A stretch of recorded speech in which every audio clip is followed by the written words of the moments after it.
दिनांक 22/6/2020 या दिवशी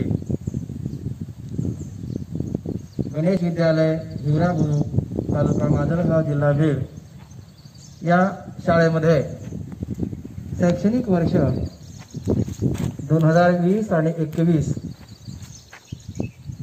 माननीय बीड जिल्ह्याचे शिक्षणाधिकारी यांच्या आदेशान्वये गणेश विद्यालयामध्ये विद्यार्थ्यांना पुस्तकाचं वाटप करण्यात येणार आहे आणि पुस्तक वाटप करत असताना आपल्याकडील जुनी पुस्तके या ठिकाणी देऊन नवीन पुस्तके आपण वाटप करणार आहोत आणि विद्यार्थ्यांनी पुस्तके वाटप करताना किंवा घेताना कोविड-19 याबद्दल जी घ्यावयाची काळजी आहे ती काळजी त्याची सूचना आम्ही बोर्डावरती लिहिलेली आहे आणि त्या सूचनेचं पालन करून विद्यार्थ्यांनी पुस्तके घेतेवेळी समोर डेटॉल हँडवॉश ठेवलेला आहे। विद्यार्थ्यांनी त्या ठिकाणी हँडवॉशचा वापर करायचा आहे आणि तसेच पुढे गेल्यानंतर सॅनिटायझर आहे त्या सॅनिटायझरचा वापर करून आपल्या हाताला व्यवस्थित सगळं चोळून घ्यायचं आहे आणि नवीन जे पुस्तके आम्ही वाटप करणार आहोत त्या ठिकाणी ठेवलेली आहेत ती शिरेली एक एक पुस्तक उचलून आपण घ्यायचं आहे आणि पुस्तके घेऊन घरी जायचे आहे आणि यानंतर मुलांनी आपल्या पालकाचा मोबाईल नंबर व्हॉट्सअप नंबर जो काही नंबर असेल तो त्या ठिकाणी आम्हाला द्यावायचा आहे जेणेकरून इथून पुढे आम्ही जो वर्गाचा ग्रुप करणार आहोत त्यामध्ये तुम्हाला वेळोवेळी शासन आदेशानुसार किंवा आपल्या शाळेचे मुख्याध्यापक श्री सोनडे साहेब यांच्या आदेशानुसार आम्ही तुम्हाला त्या व्हॉट्सअप नंबरवरती आम्ही तुम्हाला मेसेज करू व्हॉट्सअप करू जेणेकरून तुम्हाला त्या ठिकाणी शासनाने ज्या दिलेल्या सूचना आहेत त्याचा तुम्हाला वापर करता येईल आणि त्या पद्धतीनं आपला पालकाचा मोबाईल त्या ठिकाणी नोंदवणे आवश्यक आहे आणि पुस्तक घेतल्यानंतर तुम्ही त्या ठिकाणी त्या रजिस्टरवरती सही पण करायची आहे। ठीक आहे, धन्यवाद। इयत्ता 6वीच्या विद्यार्थिनी गुंगाशे किरण हिनं जायचं आहे त्या ठिकाणी हात धुवायचे आहेत आणि हात धुवून त्या ठिकाणी सॅनिटायझर लावून पुस्तक ठेवून पुस्तक घ्यायचं आहे। पुस्तके ठेव त्या ठिकाणी हँडवॉशला हात धुवून घे हात धुवून घे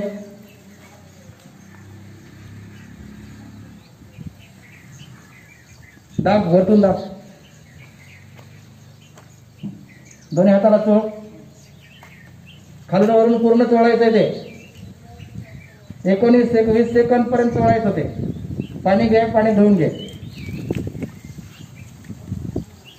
स्वच्छ धुवून घ्या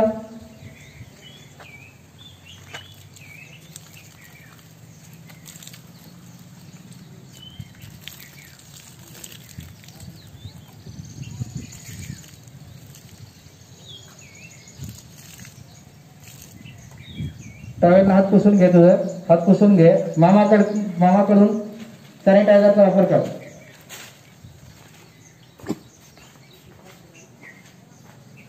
चोळून घे हाताला चोळून घे चोळून पूर्ण आणि सरांकडे सही कर खेळकर सरांकडे सही कर जाऊन तिथे घ्या सर लामिना घे पुस्तक एक एक पुस्तक उचल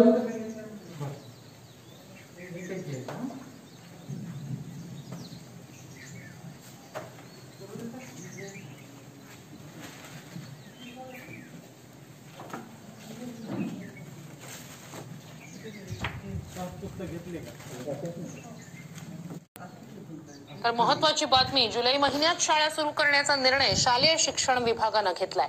9वी 10वी आणि 12वीची प्रत्यक्षात शाळा आणि त्यांचे वर्ग जुलै महिन्यापासून सुरू केले जाणार आहेत तर 1ली ते 5वी पर्यंतच्या शाळांची सुरुवात सप्टेंबर महिन्यापासून होणार आहे आणि 6वी ते 8वीचे वर्ग हे ऑगस्ट पासून भरवले जाणार आहेत। 10वीच्या निकालानंतर 11वीच्या प्रत्यक्ष वर्गाचा निर्णय घेतला जाणार आहे।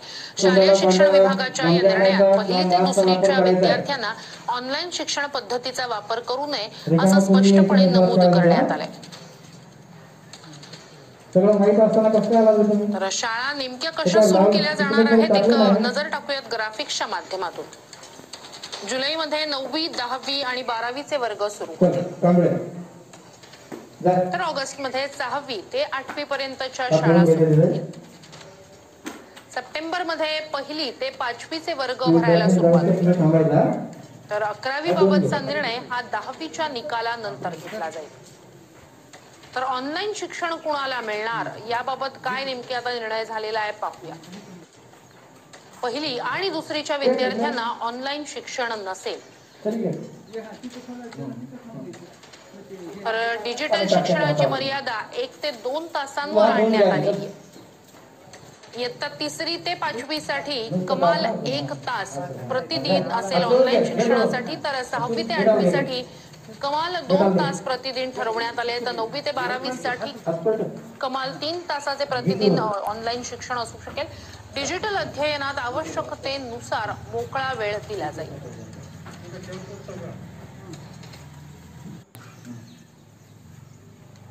आज मैं जीवन के वो 5 सूत्र आपको देता हूँ.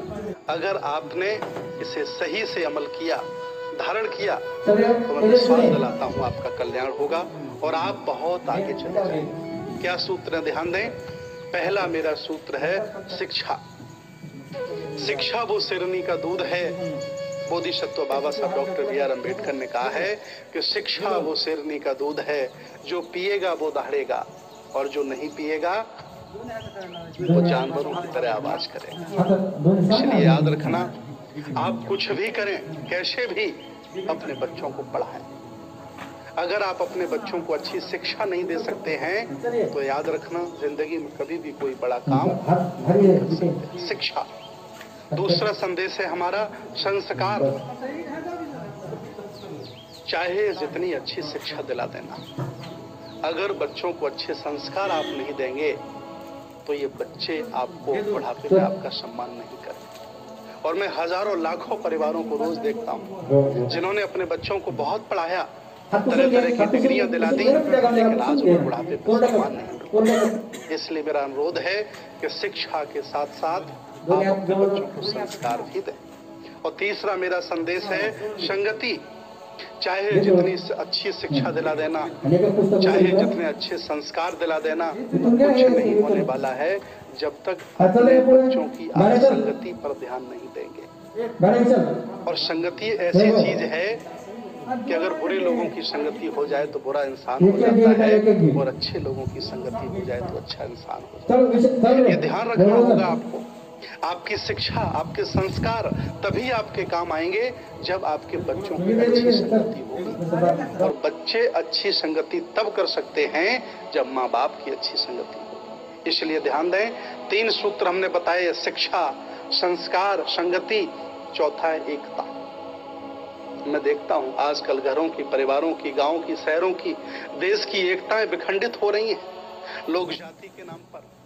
गणेश विद्यालय गेवरापूर, तालुका माजलगाव, जिल्हा बीड या ठिकाणी पुस्तक वाटप इयत्ता 7वीच्या वर्गासाठी पुस्तक वाटप सुरू आहे. तर या पुस्तक वाटपासाठी शाळेचे माननीय मुख्याध्यापक श्री सोनवणे सर यांच्या हस्ते या ठिकाणी पुस्तकाचं वाटप करण्यात येत आहे. पहिले विद्यार्थिनी नंबर 1 गाडे कांचन पांडुरंग. चला हात धुवून घ्या. आज मैं चाहता हूं कि मेरा देश, मेरा समाज में रह रहे सभी लोग एकता के साथ रहें, घर परिवार में एकता रहे, एकता को धारण करना पड़ेगा. पहला संदेश था शिक्षा, संस्कार, संगति और एकता. 4 संदेश हो गए. 5वां संदेश है मेरा व्यक्तिगत पहचान. जिस व्यक्ति की व्यक्तिगत पहचान नहीं होती वह आदमी किसी काम का नहीं होता. इसलिए आप प्रयास करें, इस संसार में अगर आपको जन्म मिला है, ये 3.5 हाथ की काया मिली है, तो आप कुछ ऐसा कार्य करें जिससे आपकी पहचान बने. कुछ ऐसा विशेष सुंदर कार्य, रचनात्मक कार्य करें, कुछ अच्छा कार्य करें, कुछ कुशल कर्म करें जिससे आपकी पहचान बने. और संसार के जिस ग्रस्त व्यक्ति ने इन 5 सिद्धांतों का पालन कर लिया, तो मैं दावे के साथ कहता हूं वह व्यक्ति संसार में बहुत आगे निकल जाएगा, कोई रोकने वाला नहीं हो सकता. तो याद कर लिए, शिक्षा, संस्कार, संगति एकता और व्यक्तिगत पहचान, ये 5 सूत्र हैं। ये सूत्र सभी के लिए है। इस दुनिया में रह रहे जितने भी मनुष्य हैं, चाहे जिस धर्म के हों, चाहे जिस जाति के हों, चाहे जैसा वो खाना खाते हों, ये सब के लिए हैं। इनका पालन करना है और संसार में, इस भौतिकवादी संसार में आगे बढ़ना है। मैं फिर आपके बीच आता रहूंगा। बहुत बहुत साधुवाद, बहुत बहुत धन्यवाद। नमस्कार, मी राहुल रेखावार, जिल्हाधिकारी बीड। आपण सर्वांनी आजपर्यंतच्या आपल्या कोरोना व्हायरस विरुद्धच्या युद्धामध्ये अतिशय चांगल्या पद्धतीने सहकार्य करून सर्व काळजी घेऊन आपल्या जिल्ह्याला या विषाणूपासून वाचवलेला आहे। परंतु आपण असे पाहतो की मागील 10-15 दिवसांमध्ये जिल्ह्याच्या बाहेरून तसेच बाहेरच्या राज्यांमधून पण अनेक लोक आपल्या जिल्ह्यांमध्ये येत आहेत।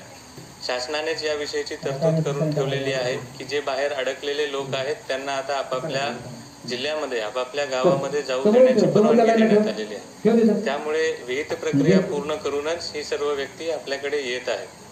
परंतु असे दिसत आहे की ज्या भागांमध्ये कोरोना विषाणूचा संसर्ग खूप जास्त पसरलेला आहे, अशा भागांमधून जे लोक येत आहेत त्यांच्यामुळे गावागावांमध्ये कॉलन्यांमध्ये सुद्धा थोडंसं भीतीचं वातावरण पसरत आहे आणि अनेक गैरसमज तयार होतात।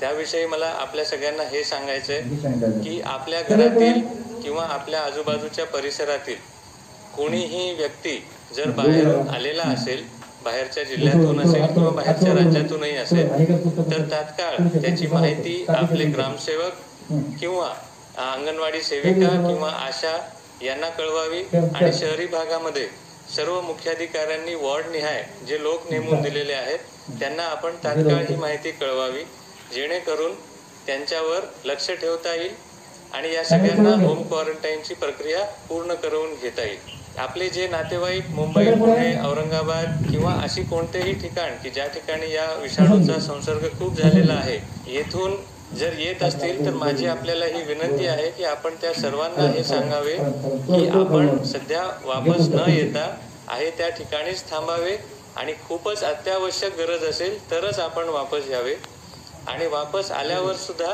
त्यांनी स्वतः आणि त्यांच्या घरच्यांनी सुद्धा होम क्वारंटाईनची सर्व काळजी घेणे अतिशय आवश्यक आहे। यामध्ये त्यांनी घरामध्ये आल्यानंतर स्वतः घरामध्ये वेगळे राहणे, घरच्यांनी सुद्धा त्यांच्याशी संपर्क येऊ न देता त्यांचे कपडे, त्यांचे भांडे आदी सर्व गोष्टी पूर्णपणे निर्जंतुक करूनच वापरात घेणे आणि ती स्वतः व्यक्ती आणि त्या घरचे सर्व व्यक्ती सुद्धा घराबाहेर न पडणे हे इतरांच्यासाठी अतिशय सुरक्षित राहील। आपण आपल्या शेजाऱ्यांची मदत घेऊन किंवा जे कर्मचारी आपल्याकडे होम क्वारंटाईनसाठी येत आहेत, त्यांची तपासणी करण्यासाठी येत आहेत, त्या सर्वांना सुद्धा ह्या सूचना दिलेल्या आहेत की होम क्वारंटाईन केलेल्या परिवारातील व्यक्तींना जर कोणतेही साहित्य सामान लागत असेल तर त्यांची घरपोच व्यवस्था त्यांनी करायची आहे। तसेच जे होम क्वारंटाईन केलेली घरं आहेत त्यांच्या आजूबाजूच्या व्यक्तींना सुद्धा याची कल्पना देण्यात आलेली आहे की या घरातील व्यक्ती होम क्वारंटाईन केलेल्या आहेत आणि त्यामुळे जर यांनी काही पालन केलेलं नसेल तर त्या शेजाऱ्यांनी सुद्धा त्या कर्मचाऱ्यांशी संपर्क तात्काळ करावा। माझी आपल्या सगळ्यांना ही विनंती आहे की आपण सर्वांनी या पद्धतीचे पालन करावे आणि होम क्वारंटाईन चे सर्व नियम अतिशय कडकपणे पाळावे, जेणेकरून आपलं गाव आणि आपला जिल्हा सुद्धा पूर्णपणे सुरक्षित राहील। दुसरी महत्वाची गोष्ट, काही ठिकाणी गावातील लोक स्वतःच काही नियम बनवत आहेत की ज्यामुळे इतरांना सुद्धा त्याचा खूप त्रास होत आहे। माझी आपल्या सगळ्यांना विनंती आहे की जी ग्राम दक्षता पथके बनवण्यात आलेली आहेत त्यांनी त्यांना घालून दिलेल्या नियमावलीच्या अंतर्गतच काम करावे। स्वतः